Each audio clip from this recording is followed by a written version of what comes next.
Good afternoon.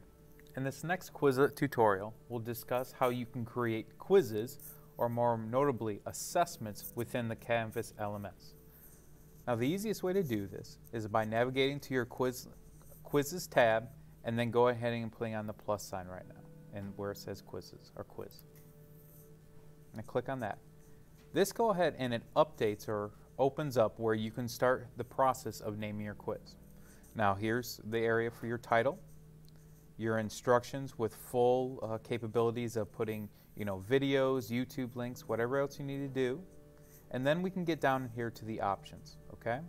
Quiz type, there's several different types: a practice quiz, graded quiz, surveys, and an ungraded. So again, there's a lot of different types of quizzes here that you can use. Most notably, you'll probably use graded quiz, but practice quizzes are quizzes that won't necessarily be graded. Surveys are just that.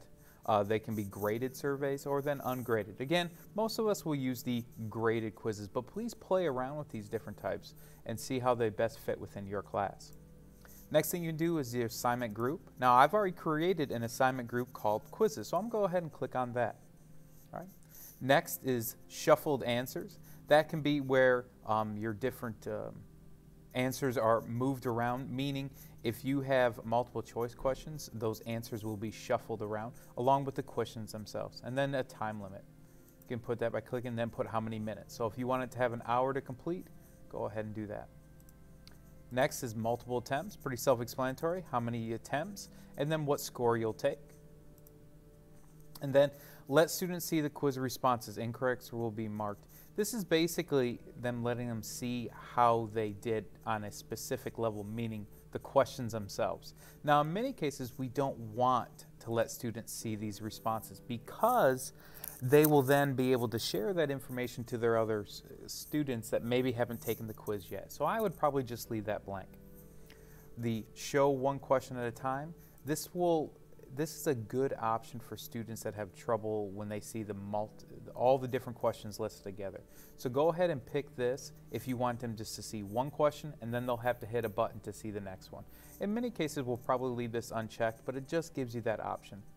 Access code and filtering of IP addresses, really you don't have to worry about these types of things because this is more for a college, the IP address for the college environment, for like a testing area they have to come from a certain place. And also if you want to only allow certain students to complete this quiz, you can use the access code. Next, where you assign it to, just like assignments, the due date, when it should be done, and when it's available. Now, you can put when it's available, but if you don't, going up to the top, don't publish it, this means nothing. So once you can publish this, and then you could publish it today, but maybe only make it available starting next week. All right. Now, typically, many of us will put the available time of the day of the quiz and then just publish it when we're ready for the students. But again, it gives you flexibility. Now we're getting on to the questions. I'm going to go ahead and click on the tab up here. Now, there are new questions, question groups, and finally find questions.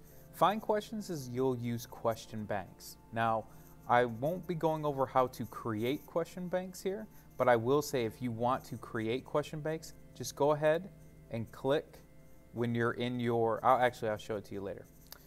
So the first thing is new questions. You have many different choices for types of questions. We're not going to go through each one of these types, but they're very self-explanatory about all the different types of questions you can use. There are lots of them. Write your question. If it's multiple choice, obviously here's where you put in the correct response and then the different possible answers.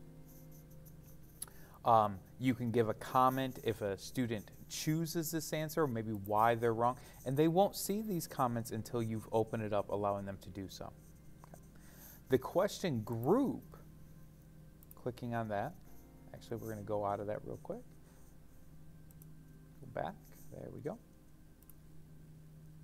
Okay, I'm actually going to go back to it here. Going back to him, going to question group.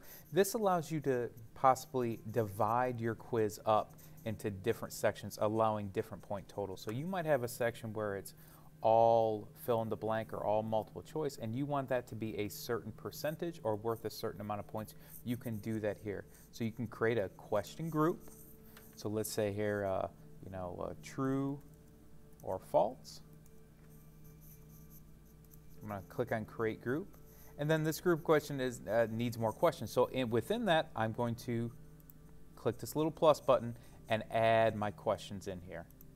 Just that little plus button.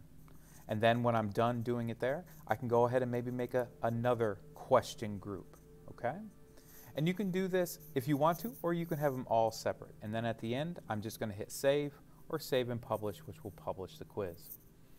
Your assignment for quizzes and in this is to go ahead and create a brand new quiz or assignment, okay? They're both the same thing.